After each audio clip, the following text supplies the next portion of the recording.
Okay, we're going to do a quick video tutorial on how to add an email account to Outlook. So we'll click on the Outlook icon and we'll open Outlook Office 365, which is the Outlook 2016. And what we're going to do is we're going to add Richard's email account to Hayden's Outlook. So we go to File, we go to Add Account. We're now going to type in Richard's email address, which is richard@coastservices.co.uk. Click on Connect. This should auto discover. We're now going to type in the password. I'll send you all the details through in an email. Coast Services, all one word, all lowercase, 2018, and connect. And what should happen is it should automatically find it. It has, which is good.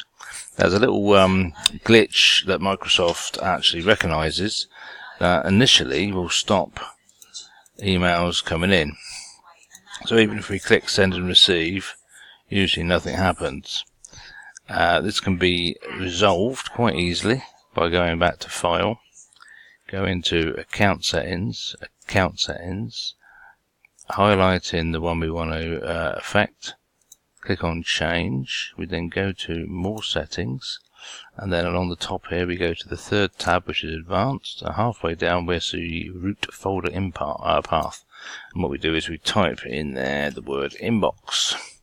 Click OK, do a test account, should work. 2 green ticks, yeah. We're next, do it again, thanks to the wisdom of Microsoft. Click again, click Finish, click Close, and you see it's already starting to populate this area. We'll click on Send and Receive, and they're starting to fill up. And what will happen is now is the inbox will then start to fill with all the emails. And that's it. That is how you add an email account to Microsoft Office. Microsoft Office 365 in Outlook 2016. Thank you.